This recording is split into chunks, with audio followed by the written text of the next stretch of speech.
Hello YouTube Pipers, Double O Pipe here, aka Rick. December 15th. Today is a special day for me.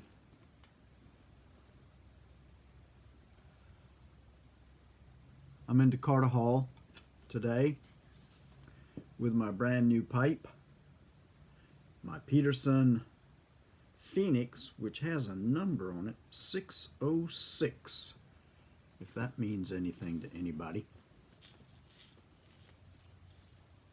I put Carter Hall in it yesterday, and I'm putting Carter Hall in it again today.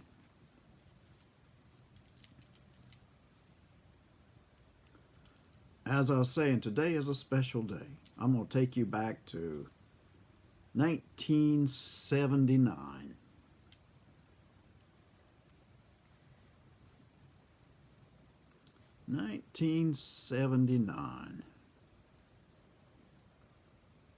Back when I was married, and my wife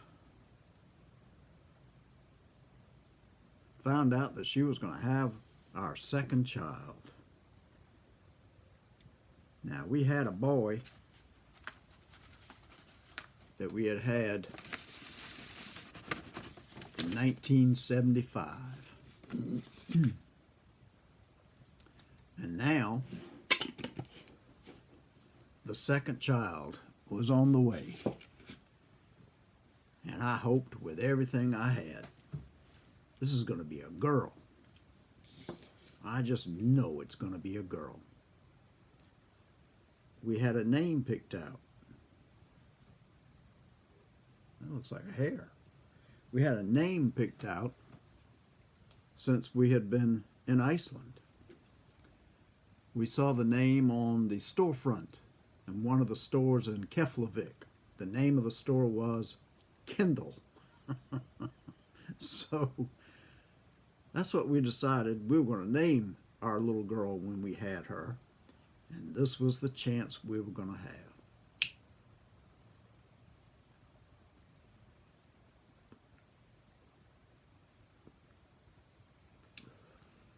Because we knew it was going to be a little girl.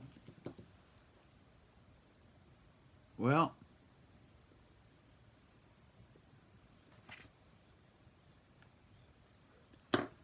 as time marched on from the time we found out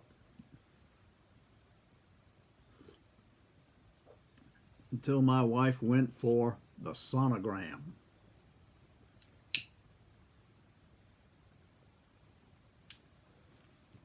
Well, in this sonogram, we were sitting there looking at the screen,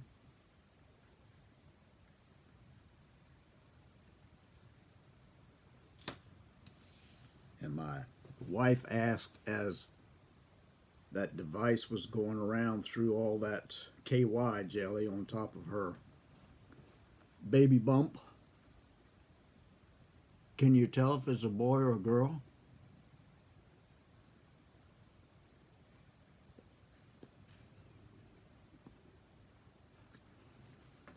And this person who was doing the sonogram said, I can tell you if it's a boy or girl. You want to know?" And we both said, "Yeah, we want to know." Now I have a filter in this thing. How did I get tobacco coming through there? That's weird. Anyway, back to the story.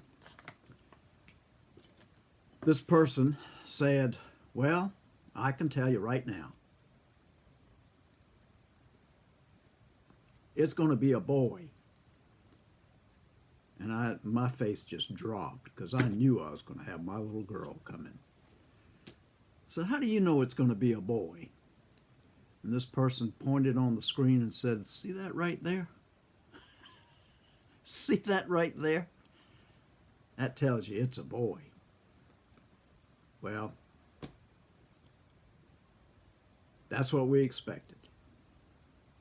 We were going to have another boy. Because the expert on the sonogram wouldn't be wrong, right?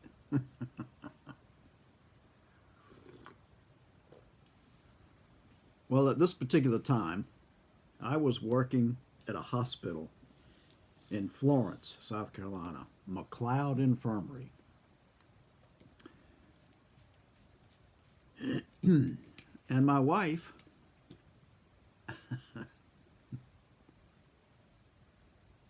did not want to have one of the doctors in Florence, South Carolina, birth her baby for her.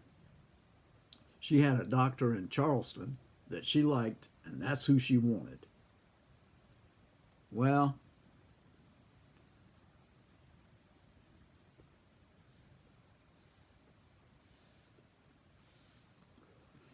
ever the person who wanted to keep things civil and peaceful didn't work all the time because, well, that's another story.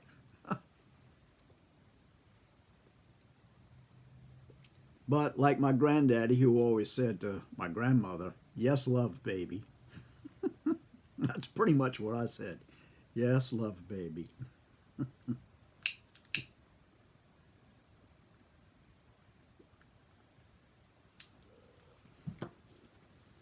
And that last month of her pregnancy,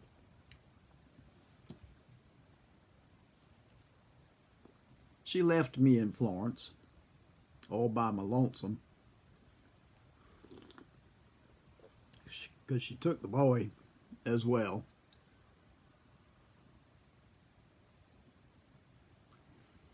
And went to my parents' house here in Charleston and saw her physician that she wanted to birth her baby.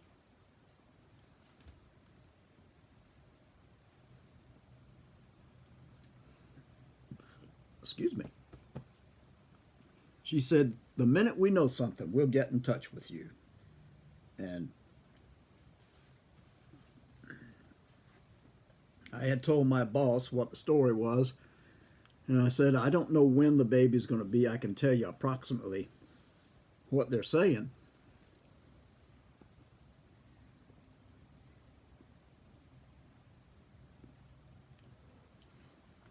And then from there, I can take a week off whenever she does deliver. My boss said, okay, he understood. So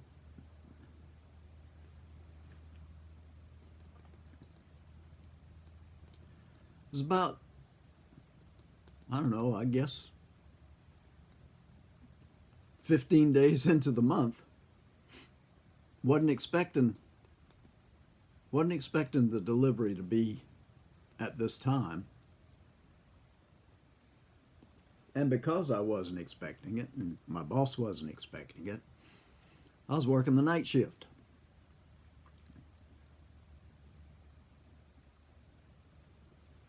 Long about 10 o'clock, I think it was about 10, the phone rang and one of the technicians said, Rick, telephone. So I took the phone, and it was my mother on the other end, and she said, your wife is in the hospital. The delivery is expected tonight. You might want to see if you can come on down. I said, well, isn't this soon? And she says, doesn't matter. It's happening, so you better come. So I handed the phone back. I was kind of in shock.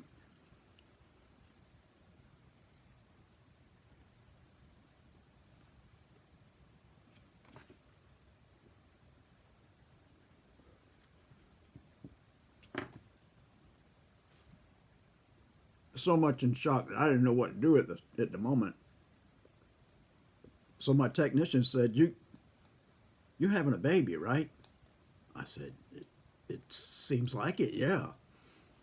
She said, well, you better get in touch with the boss and let him know you got to go. I said, you think so?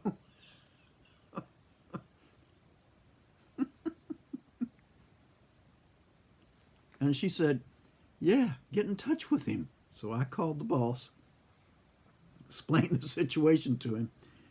He said, I'll be there as quick as I can. And I said, okay. So while I was waiting for him, I said, oh my gosh, I'm going to have money to put in the parking meters when I get there. I said, do you have any change? Does anybody have any change? Nobody had any change. This is where my mind was.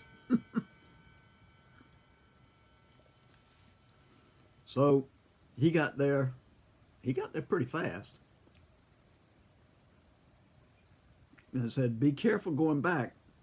I said, yeah, I will. Do you have any change? He said, no, why? I said, I'm going to have change for the parking meter. He said, well, maybe you can get some on the way. And I said, yeah, that's probably what I should do. He said, be careful on the road, Rick. You're kind of agitated right now. I said, I'm not agitated. I just need change.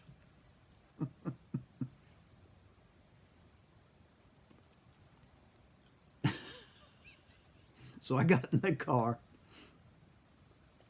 cranked it up, and about 10 miles down the road, I saw a store, and I pulled into that store real quick.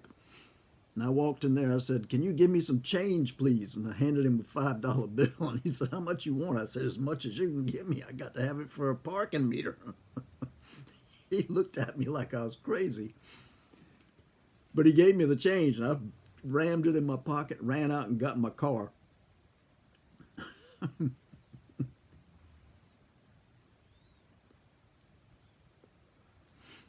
And floored it. I was heading down the highway. It was about a 2-hour drive normally when we went the normal speed limit. I got there, gosh, I left around, it had to have been around 11 because I had to pick up stuff at the house too. But I got to the hospital about 1 o'clock in the morning. So I don't remember what time I actually left, but it seems like as fast as I was driving, I should have gotten there sooner than a 2-hour trip. But anyway, when I got there, I found a parking place. I mean, there were parking places everywhere. I couldn't believe it. It's like 1 o'clock in the morning, but there were parking places everywhere, and I was just shoving change into this parking meter. And somebody from the hospital was out there smoking and said, what are you doing? I said, I got to put this change in this parking meter because I got to go up there. My wife's just had a baby. And he said, you don't have to put change in a parking meter this time of night. He said, nobody checks it. It's not till in the morning that starts. So I stood there looking at him and said, is that true? And he said, yeah. If your wife's up there having a baby, you better get up there. So I did. I started running up there. This was at St. Francis Hospital downtown. I was at the back entrance.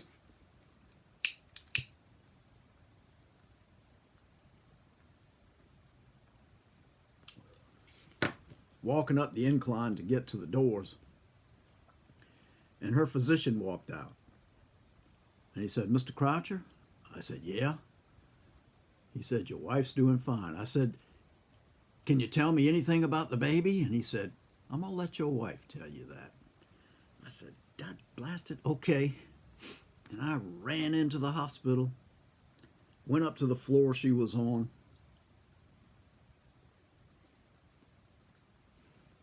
Got to the room. My mother looked at me and said, you're going to be surprised. I said, what do you mean? She says, go in and talk to your wife. So I walked into the room, and I said, everybody tells me I want to be surprised. What's going on? She said, I want you to meet, and she uncovered the baby's face and said, I want you to meet your daughter. I said, a daughter? I thought it was going to be a boy.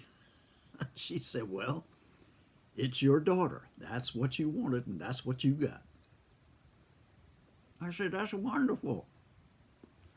And I looked down at her, and she looked just like my mother-in-law. I said, wait a minute. I said, what happened to her? Her nose was sort of mashed in and blue, like somebody had just punched her in the face, like her nose was broken. I said, what's wrong with her nose? She said, I don't know, but it's going to be okay. I said, she looks like your mother. She said, no, don't say that. Now, don't get me wrong, because I love my mother-in-law. She was a great lady, and she had a great fondness for me too. So I have nothing against her. I loved her. She was a good woman. But when I looked at my daughter, she looked like she was that old. And she looked like my mother-in-law. I said, that can't be. Uh,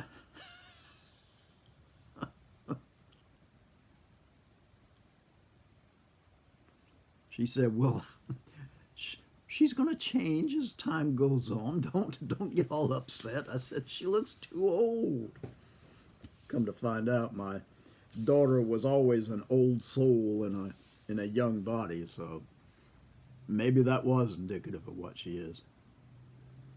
But there she was.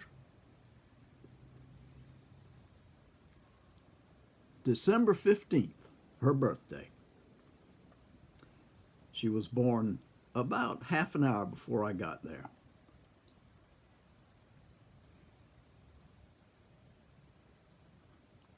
So that was really a happy day. I had my daughter. We named her Kendall.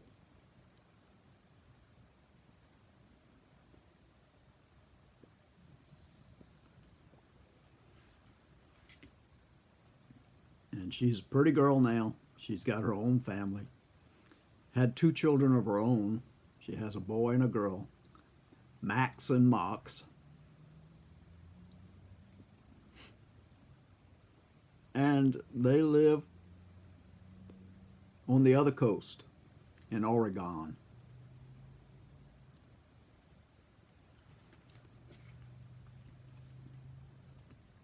And I tried to teach her to think for herself,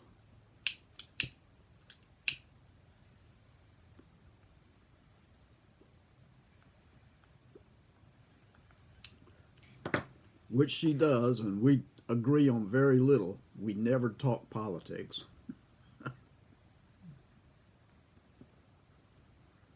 But she's very smart. She's a loving mother. She has her grandmother's warmth and love inside of her.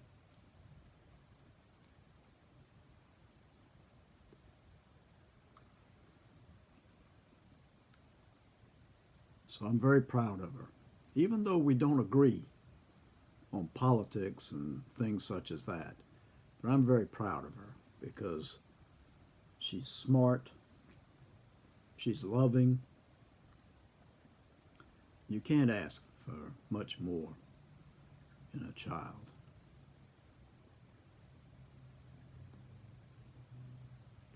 I didn't get to spend as much time with her as I wanted to when she was little.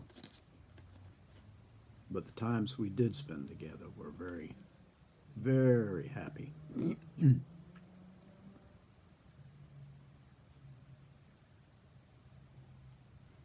But today is her day, December 15th, born 1979. And I love her. But that was a wild ride getting to Charleston. And then dropping coins all over the street, trying to push them into that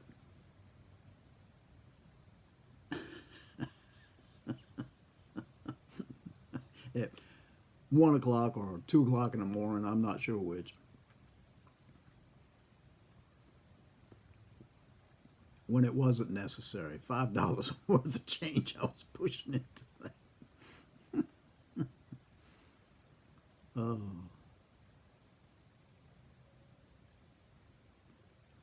I was there the week, and I think my boss must have let me stay because Christmas was right around the corner.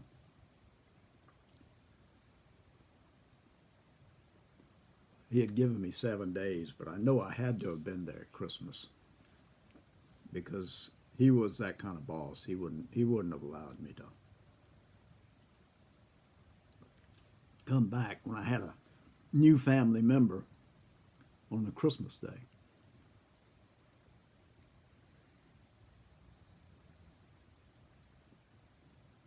So there you have it. It's a special day. And I wish her a happy birthday. And I want her to know that I love her. And I want y'all to know that I appreciate y'all listening to me when I yak on. And I just wanted to share that because it was a special day for me. Bless you all.